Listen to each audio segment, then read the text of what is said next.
Traffic ఇంత అడ్డగోలుగా పెరుగుతుంది, ఇంకా భవిష్యత్తులో కూడా ఇంకా పెరుగుతుంది. కాబట్టి ఆ బాధ రావద్దు అన్న ఉద్దేశంతో ఇక్కడ బుద్వేల్ల, నార్సింగిల, శంషాబాద్ల అన్ని చోట్ల స్టాపులు పెట్టి ఆంచెల్లిడికి వచ్చిపోయేందుకు సౌలత్ అనేది ఒకటి సృష్టిస్తే మొత్తం అయిపోయింది. టెండర్ అయిపోయింది. 6,000 కోట్లు పైసలు తయారు చేసి పెట్టినాం. జిఎంఆర్ ఆయన కొంత కట్టిండు, టీఎస్ఐఎస్ నుంచి కొంత కట్టించినాం, మొత్తం హెచ్ఎండిఏ నుంచి కొంత కట్టించినాం. అన్ని పైసలు తయారు చేసి మొత్తం పల్లెమంతా తయారు చేసిన వడ్డించి పెడితే టెండర్ కూడా అయిపోయి పని చాలు చేసేందుకు రెడీగా ఉంటే ఈయన రాగానే రద్దు చేసి పారేసిండు.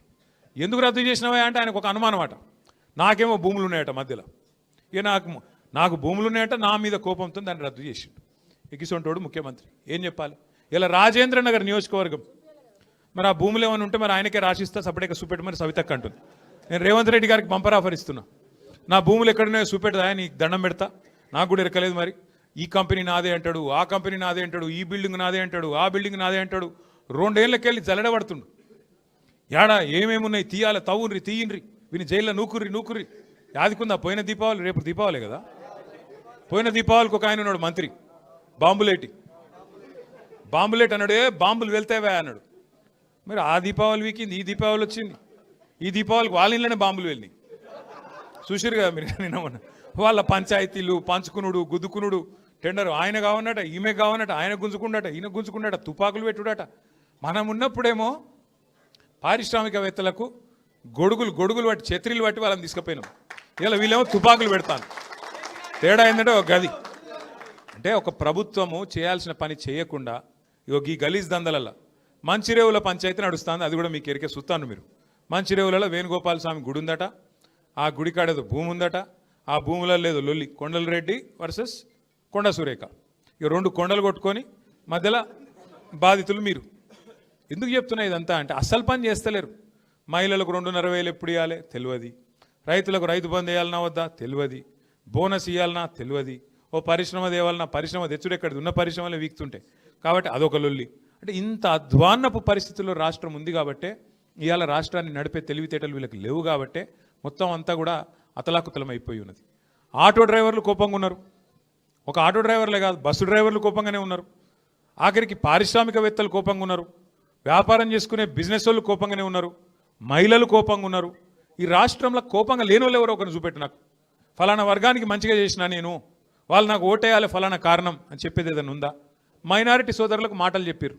ఏం చెప్పారు? 4,000 కోట్ల బడ్జెట్ పెడతా, మైనారిటీ सब प्लान పెడతా. क्या करे फिर आप? लगाए सब प्लान.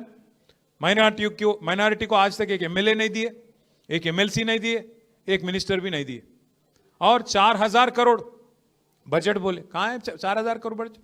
रमजान का जो तोहफा मिलता था केसीआर साहब के टाइम पे वो भी खत्म, उसको भी खत्म कर दिया आप. अगर हैदराबादी लैंग्वेज में बोलना है, हैदराबादी लैंग्वेज में अगर बोलना है, पूरा तेलंगाना को और हैदराबाद को बैगन में मिला दिए, बैगन में मिला दिए. अरे क्या करे आप? డెవలప్మెంట్ చేస్తా. ఏం డెవలప్మెంట్ చేసినావు 2 నెలల? ఏడ చేసినావు చూపెట్టుపా. మనం గట్టి ఒక్కటి మాత్రం చేస్తుండు పోయి, మంచిగా కరెక్ట్ చేస్తుండు, జేబుల కత్తెర పెట్టుకొని తిరుగుతుండు. యాడ మనం కట్టిన ఫ్లైఓవర్ కనబడితే నేను కట్ చేస్తాను కట్. కొత్తది కట్టరా అదొకటి నీ ముఖం ఉంటే. 42 కట్టినాం మేము, 9 ఏళ్ళలో 42 కట్టినాం. కరోనా టైంలో భారతదేశం అంతా కార్మికులు పారిపోయినారు, యాదుకుందా? అందరు పాపం తోవ పట్టుకొని నడుచుకుంటూ పోయినారు 100 కిలోమీటర్లు. ఒక్క హైదరాబాద్లోనే 42 కొత్త రోడ్లు కార్మికులను పట్టుకొని రిక్వెస్ట్ చేసి కరోనా టైంలో 42 కొత్త రోడ్లు వేసినాం. మీరు మళ్ళీ ఇళ్ళకి వెళ్ళి బయటకు వచ్చే వరకు కొత్త రోడ్లు చూపెట్టింది తెలంగాణ ప్రభుత్వం. ఒక కమిట్మెంట్ ఉంటే గట్ల పని చేస్తారు. నువ్వేం చేస్తున్నావు?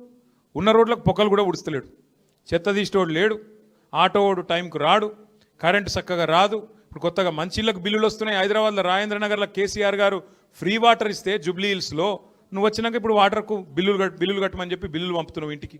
కరెంటు చక్కగా వస్తలేదు, అధ్వానపు పరిస్థితున్నది. అందుకే నేను మిమ్మల్ని కోరేది, 2 ఏళ్లలో ఏం చేయనోడు ఇంకేదో 2 ఏళ్ళు నాకు అవకాశం ఇస్తే ఇంకేందో చేస్తా. మీ ఎమ్మెల్యే సాబ్ కూడా పోయిండు రాజేంద్ర నగర్. ఆయన డెవలప్మెంట్, ఎవరి డెవలప్మెంట్ కోసం పోయినావు? వస్తాయి, అన్ని బయటకు వస్తాయి, భయపడకురు.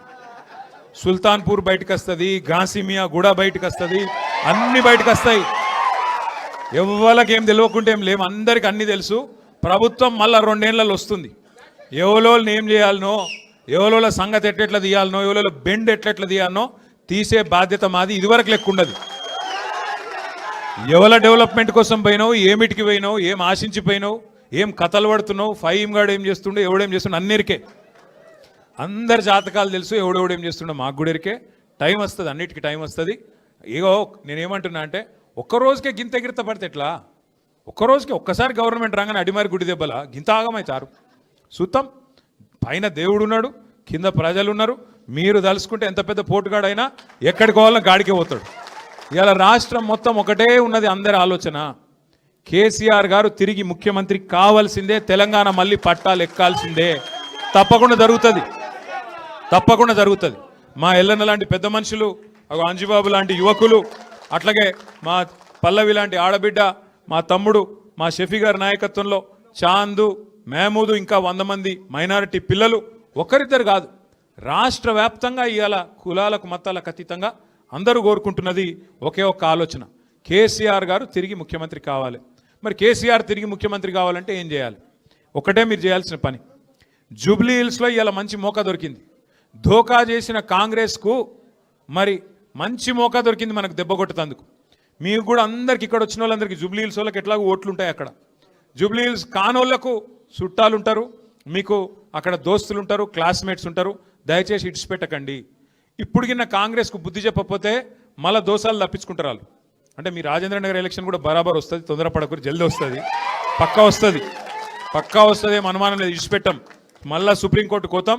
స్పీకర్ సార్ ఏమైనా అటు ఇటు చేస్తే కూడా ఇడిచిపెట్టాం. మేము దోస్తానా లోపల చూసుకుంటామని అవి నడువయ్యాడ బరాబర్.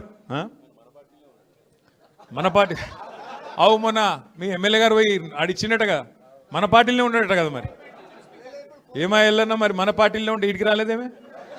రావాలి కదా మరి, నేను ఆయనే చేసుకోవాలి కదా. అంటే ఎంత గలీజ్ అంటే పరిస్థితి. నువ్వు ఏ పార్టీలోనో కూడా చెప్పుకోలేవా? గంత ధైర్యం కూడా లేదా?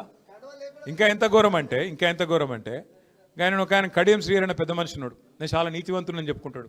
ఆయన అడిగిరు మొన్న పోయి, ఏమని, ఏ పార్టీలోనో అని. నేను 7 ఉండాలనో గాడినే ఉన్నా అంటే.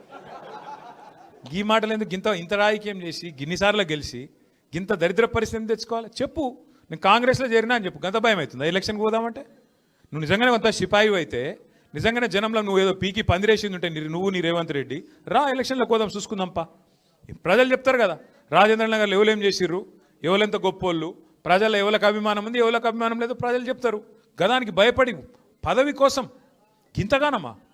ఆ గబ్బిలం కదా సూరు పట్టుకొని ఎలాడుతా చూడు, అట్లా పదవి పట్టుకొని సిగ్గు లేకుండా నేను బీఆర్ఎస్లోనే ఉన్నాను స్పీకర్కి చెప్తావు, బయట పోయి కాంగ్రెస్ కండువాలు కప్పుతావు.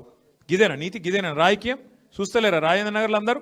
అందుకే నేను అంటున్నా, ఎవరు డెవలప్మెంట్ కోసం పోయినో తెలుసు, కానీ మొదలు దెబ్బ ఇప్పుడు కొట్టే అవకాశం మీకు జూబ్లీ హిల్స్ వచ్చింది. రెండో దెబ్బ రాజేంద్ర నగర్లో కొడతామా, ఖైరతాబాద్లో కొడతామా, కొడదాం. మొదలు దెబ్బ జూబ్లీ హిల్స్లో కొట్టాలి. తిరిగి మన జైత్రయాత్ర జూబ్లీ హిల్స్కేంచే మొదలు కావాలి. దయచేసి కార్తిక్ ఆల్రెడీ షేక్పేట్ల ఇన్ఛార్జ్ తీసుకున్నాడు, కష్టపడుతున్నాడు, తిరుగుతున్నాడు. సబితక్క కూడా ఇప్పుడు అంజుబాబును, పల్లవిని, మా లక్ష్మారెడ్డి గారు, సబితక్క కలిసి వారు కూడా జాయిన్ చేసిండ్రు. మా తమ్ముడు షఫీ కూడా ఇలా రేమత్ నగర్కి వెళ్ళి వాళ్ళని ఒక 100 మందిని తెచ్చిండు. ఇట్లా ఒక్కొక్క బిందువు కలిస్తేనే సింధువు అవుతుంది. అంటే ఒక్కొక్క నీటి బుట్టు కలిస్తేనే సముద్రం అవుతుంది. అట్లాగే మీరు కూడా దయచేసి మాకేం పట్టి మా శంషాబాద్ కదా అట్లా కాదు. మీకు కూడా చుట్టాలు ఉంటారు, మీకు కూడా దోస్తులు ఉంటారు, మీకు కూడా బలగం ఉంటుంది, మీకు కూడా మస్తు మంది ఇక్కడ తెలిసిన వాళ్ళు ఉంటారు. చెప్పాలి, వీళ్ళు ఉంటే, ఈ కాంగ్రెస్ ప్రభుత్వం ఉంటే ఏ పని కాదు, వీళ్ళతో ఊదు కాలది, పీరి లేవది. వీళ్ళు ఇంకా ఇట్లే నడుచుకుంటూ పోతే ఇంకా అధ్వానం అవుతుంది రాష్ట్రము. రియల్ ఎస్టేట్ ఇంకా కుప్పగూలుతుంది. నేను ఎలక్షన్ల ముందే చెప్పిన, నేను కాంగ్రెస్ వస్తే రియల్ ఎస్టేట్ డామ్ అంటుందని ముందే చెప్పిన, రియల్ ఎస్టేట్ మీటింగ్లలో చెప్పిన. పోయి ఇలా మీరు చూస్తున్నారు మేము చెప్పింది వాస్తవమా కాదా అనేది. ఏ రకంగా పరిస్థితున్నదో ఇలా మాకంటే బాగా మీకే తెలుస్తున్నది. జూబ్లీ హిల్స్లో కాంగ్రెస్ ఓడిపోతేనే మహిళలకు 2,500 వస్తాయి.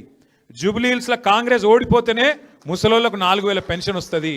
జూబ్లీ హిల్స్లో కాంగ్రెస్ ఓడిపోతేనే అరే టీఆర్ఎస్ గవర్నమెంట్ మళ్ళీ వస్తుందిరా భయ్ అని చెప్పి రియల్ ఎస్టేట్ కూడా లేస్తుంది.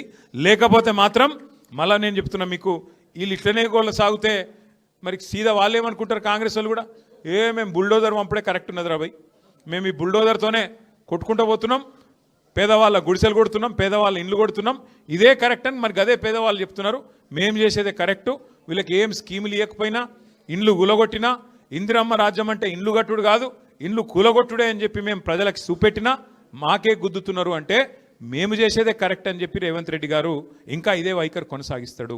వీళ్ళకు బుద్ధి రావాలంటే బీసీలకు మోసం చేసిరు. నేను నాకు గమ్మత్ అనిపించింది నిన్న చూస్తే. నిన్న బీసీ బంద్ అని చెప్పారు, మేము కూడా మద్దతు చెప్పినాం. కాంగ్రెస్ వాడు బీజేపీ వాడు ఇద్దరు పోయి రోడ్డు మీద ధర్నా ఎత్తురు. మరి ఎట్లుందంటే సామెత ఇది, నాకు గమ్మత్ అనిపించింది. అందరూ శ్రీ వైష్ణవులు అయినట్టు, కానీ రొయ్యల బుట్ట మాత్రం మాయమైందట. అరే అందరూ మద్దతు చెప్పబట్టి మరి ఎందుకు బిల్లు పాస్ కాదు? ఇలా 8 మంది ఎంపీలు బీజేపీకి ఉన్నారు, 8 మంది ఎంపీలు కాంగ్రెస్కు ఉన్నారు. మీరు 16 మంది రాజీనామా చేస్తే బీసీ బిల్లు పాస్ కాదా? పార్లమెంట్లో ఈ 8+8 రాజీనామా చేసి కూర్చుంటే పార్లమెంట్ కదలదా? మోడీ ప్రభుత్వం షేక్ కాదా?